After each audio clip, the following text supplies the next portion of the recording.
What's going on, guys, and welcome back to a brand new video. This is Web Dev Journey, and today we're going to be talking about deployment and actually putting it up on the server. This is going to be two videos, the last two videos, by the way, for this series. So on this video, we're going to be focusing on the performance, trying to get that load not that big of a size. We're also going to be doing a little bit of logging and what's it called? Securing our application. Super sorry, I was thinking about something else. Securing our application, and also we're also going to be doing clusters, and we're going to just be using node clusters to do this. You could use PM2 if you wanted to. It might be easier for PM2, but just to teach you a way of doing clusters instead of PM2, we're going to just use the in modules or the modules that Node provides to actually spin up some clusters for us. Okay. And I do have a link for that, or a video already explaining clusters and how to do that, and I will link that down in the description down below. So let's get started. So first of all, let's check out our application, and as you can see right here, our size is 8.4 or 8.2, because 8.4 is transferred over network, and this actually has 8.2. So if we refresh, so that way you could just, empty hard cache, whatever, refresh it. Oh, is it even starting over here? Let me check if this is starting. Nope, it hasn't even started. So npm run dev. All right, now that it's starting, let's check it out. Our local host is still 8.2 kilobytes, which is it's a pretty big file. And there is a module out there that actually helps us compress this. There's actually a lot of them, right? We could use Webpack, but Webpack is honestly is overkill for this simple application. There's really nothing that you could do it if you want to, but in my opinion, it is overkill because we're not doing nothing fancy with this at all. So what we're going to be doing is using a module called compression. Now, what this does is actually compresses our application into a gzip file, or whatever file, deflate or gzip, it doesn't really matter. And what it does is sends that gzip file to the browser. Now, all modern browsers can read gzip files, which is great. Now, as you can see, this is a very popular module. It is very common to use this, especially in Express, to actually compress and send out a lower version of your application. Not lower version, but a compressed version of your application. So let's just put this into use. I'm gonna just copy this. Let's go over here, module, and dash save. Or actually, I want to do dash save as, let's just do it. npm install. I was gonna do dev, but nah, why? What for?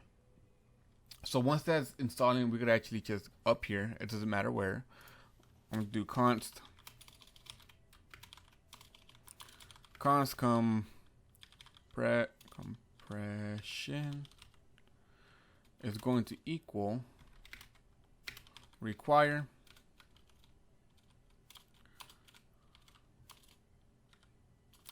there it is, compression. Okay. And all we need to do is use it. So we're going to just right here. Now remember, this is a middleware, so we just need to do app.use compression. And that's basically it. There we go. That's it. That's literally it. Now, if we go back to our file, or our right here, refresh the page. We go back up. You're going to see that right now, look at that, 2.6 kilobytes, which is a significant, amount that we just cut off, which is really, really good for us, okay? So now that we have that gzip, or the compressed version, now let's talk about loggers, specifically console.log. Now, if you don't know, console.log is one of the ways where if you haven't been developing as much, or as new people, or noobs, or whatever you want to call them, they actually do a lot of debugging by doing console.logs. It's a good way to do it, but honestly, it's somewhat of a bad way as well if you leave it if you just leave it like that, right? If you don't know, console.log is actually synchronous, which is a bad thing for Node.js. What you want is a logger that's asynchronous, and there's tons of loggers out there that are asynchronous. What I like to use personally is Bunyan, but there's other ones like Winston. You could use that one as well. I just like Bunyan. I just like it. There's no really preference or why. I just like it. It does what I need it to do and has a lot of configurations, and it's not that big of a file. So we're going to be using Bunyan to do our logs. Instead of console.logs, we want Bunyan to be our logger. Now let's go back into our application and set this up. So what I need to do is I'm actually install Bunyan. What's an N? Yeah, okay, Bunyan. All right, now where we're going to add this is actually in our config, because as we all know, this config is actually everywhere in our application. So whatever is in here, we could use it anywhere. And that's literally what I want. Okay. So what I'm gonna do is just say const Bunyan is going to equal require Bunyan. Oops. And we're gonna create some loggers with Bunyan. So down below, we're going to create a const for loggers, and we're going to set that equal to an object, because we're going to be creating different loggers for different development, like if it's for development or if it's for production, all that stuff. Okay. So the first one is going to be for development, and we're going to be setting this up as a function. And the reason why we're doing it as a function is because we want to lazy load them, and we don't want to instantiate all of them at the same time. We just want to lazy load them, right? As a matter of fact, we don't need this because we're returning a simple Bunyan create logger. So Bunyan dot create logger, and we are going to give it some options. The name of this logger is going to be development. And the level that we're going to give it, level, is going to be equal to debug. Meaning that basically the level that you give it is going to be the output. So the only output that this is going to be giving is the debugging outputs.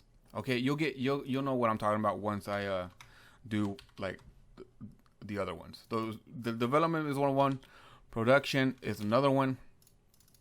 And we want to create a logger for that, which is called production. And the level for this in info, basically log out everything that we need, right? And the other one is test. As you notice that we do have some tests in here, and the name of this is going to be test, and the level is going to be fatal.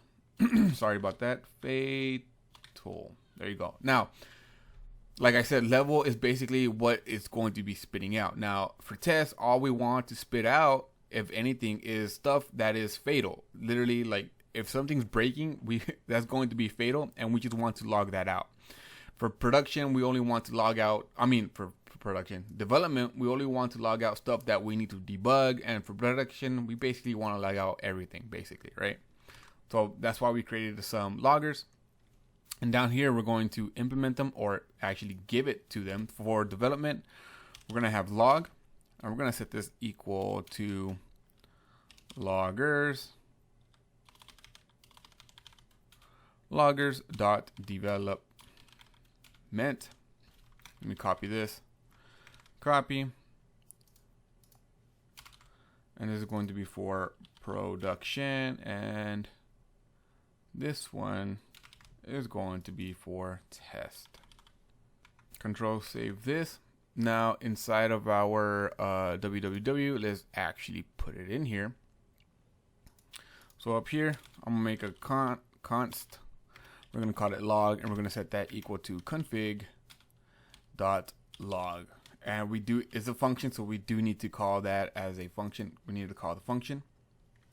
Now in here, we do have some console.logs. Where are they at? Right here, like console.logs, and we also do have console.errors.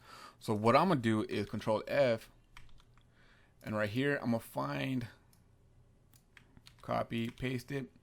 And for every console.log, I want to replace it with log.info. Just like so. Replace all of them. And there we go. We got log info. And we also have console error. So I'm going to copy this. And for console.error, what we want to do is have log.fatal.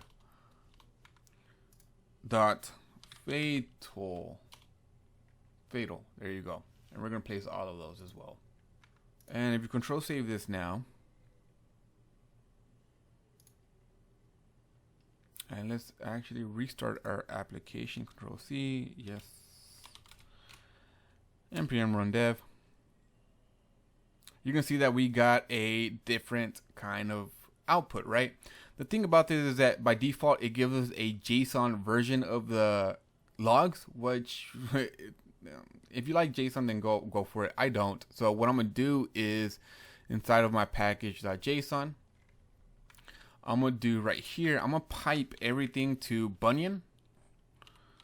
I'm going to do -o for output, and I want the short version of the output. Control save. And we do need to restart this. So yes, and npm run dev. And there you go. Look at that. It's so much better. It's really nice. If you didn't have this -o short, let's actually, it's going to give you a little bit longer of an output, which is fine. If you like that kind of stuff. I don't. I just like having npm run dev. See that? It's giving you a little bit of a longer output, which I don't really want. It just tells you what computer are you on. I'm on Obsidian. I name my computer Obsidian. But yeah, that's why I like -o short, because it just gives me the shorter version of that stuff. I'm not going to, let's just restart it right now. Control C, yes, yes. And there you go. It looks so much nicer. That's instead of getting this right here, you actually get, hey, this is info and this is development and connected to MongoDB. All right, now that we have Bunion set up, now let's focus on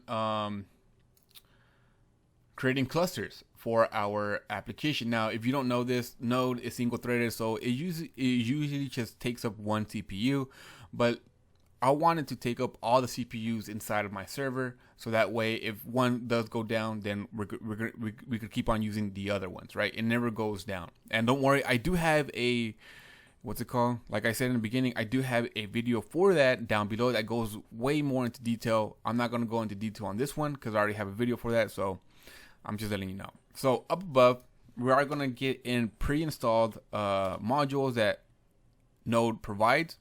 And one is called cluster require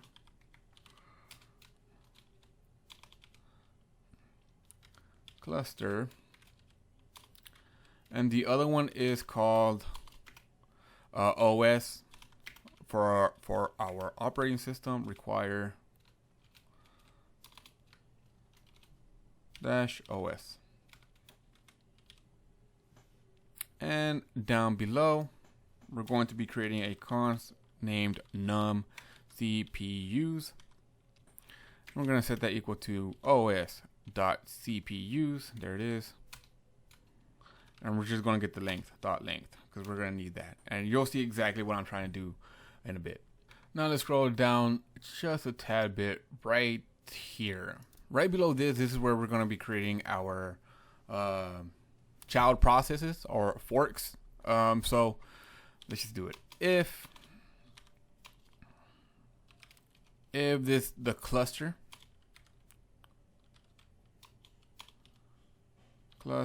dot is master. So if our cluster is master, we don't want it to spin up our application. What we want to do is just manage. Basically, if you don't know, masters is just controlling or trying to sorry, I got a message from work. Sorry, I was reading it. Anyways, our master is just puppeteering or just keeping the childs in bay or just listening, right? So if it is master, what we want to do is just, I'm gonna just log.info for right now, info, and I'm gonna just say Where is it at? Oh, there it is. Master process ID. Process dot ID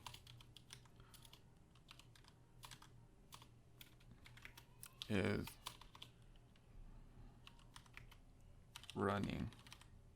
Okay. And then basically what I'm going to do is just say for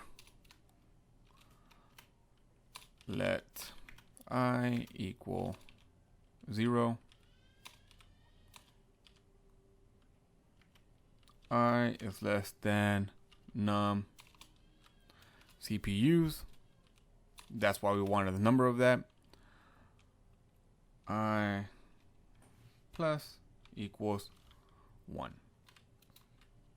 Right? And that's it. What are we going to do is just, we're going to loop through all those. So we're going to have 8 or 7 of them now.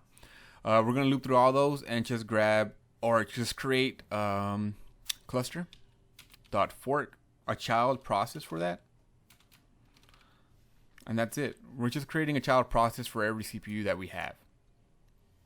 And then after that, what we're going to be doing is listening. We're going to create a listen event for our cluster. So cluster.on, when a cluster exits, basically dies, what we want to do is worker. What we want to do is just log a fatal, log.fatal. And what we want to say, let me actually, there you go, worker. And then get the worker process ID. So I'm just, or PID, sorry. Oh, not the ID, it's actually process ID, not the ID.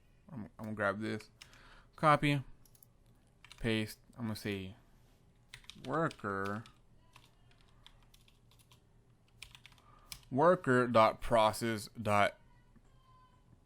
ID. I'm gonna just say just died.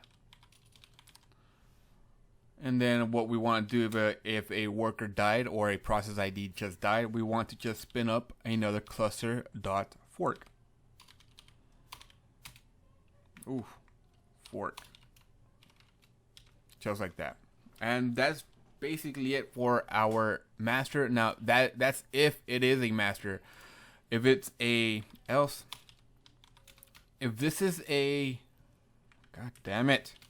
If this is a actual worker or a child, what we want to do is actually deploy or spin up our application, which is basically this right here, right?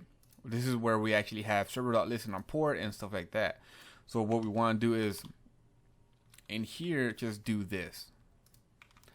Now we actually have a full-on cluster for our application where it's never going to die. So if a child dies right here, if a child dies, what we want to do is just fork another process ID or fork another child, which is going to have our listening where, yeah, server.listen on port, which is going to spin up our application, which is pretty awesome. Like I said, I have more depth about this stuff down below in the description. There's going to be, I already created a series. There's a series about advanced Node.js and how to actually scale your application if you want to. Now, this is one way of doing it, like I said, or you could just use PM2 if you wanted to. But I just wanted to show you this, so that way you can use it like this if you want to. Now, the last thing we're going to talk about is actually securing our application. And for that, we're actually going to be doing installing Helmet. Now this takes care of our, I must just say, basic security. It's most, you could read it more on look at that, it did it for us right there. You see that? That's pretty cool, ain't it? Right here, you see, where is it at? Master 3392 is running, and then it's spinned up. Let me see, 1 2, wait, where is it at? 1 2 2 3 4 5 6 7. You see that? I have 8 CPUs. But yeah, it should be creating 7 since master is taking up 1. Anyways, helmet is going to take care of our basic security for our application, and you can read more about it if you just type in. Let me actually go to the application, go right here and just type in helmet right here. Like I said, you can read more about it right here if you want to, but basically it just here's all the stuff that it gives us by default, right? For security anyways. So all you need to do to implement it is just install helmet, and let's go to our app up above. Const helmet is going to equal require oh my god, helmet. There you go. And literally right before compression, app.use helmet. And that's it. Now, before I save this, let's actually take a look at our application, and you're gonna see that. Let me go into localhost, our response or our header. Sorry, in our headers we don't have that many headers. Helmets actually gives us quite a few more helmets or headers for our application. So now, if you go back to right here, refresh the page, go to localhost. As you can see right here, we get a little bit more headers, and this is just for security reasons. Like I said, you could do more into depth or more into, you could look more into this if you want to, just by looking at the helmet npm right here.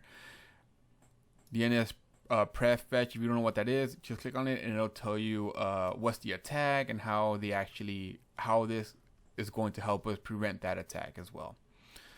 So it's actually pretty good, a good module. And that's basically it, guys, for this video. All we did in this video was talk about compression, so that way we have a compressed version of our file sent to the browser, so our file won't be that big. And we also went about logging. We used Bunyan for that. We also did clusters, which is a somewhat of a big thing, but like I said, you could do that with PM2. Links are in the description, the way I did it, and more details about the way I did it. And we just set up basic security for our application with helmet, and that's it. In the next video, which is going to be our last video, we're going to be talking about deploying our application into a I'm gonna use AWS EC2 instance. You could use whatever you want, what other platform you want, DigitalOcean. There's a vast majority of platforms out there you could use. All you need is a server. So I'm gonna use AC2 for that. We're also going to be just talking about that and running it with PM2. So stay tuned for that, guys. I hope you liked the video, and I hope you enjoy my content. That's the same thing as liking my video. But if you did like my video, please hit that like button, subscribe, and comment down below on what you thought about the video, or what will you want me to talk about. Thank you guys so much for watching my video, and take care. Bye.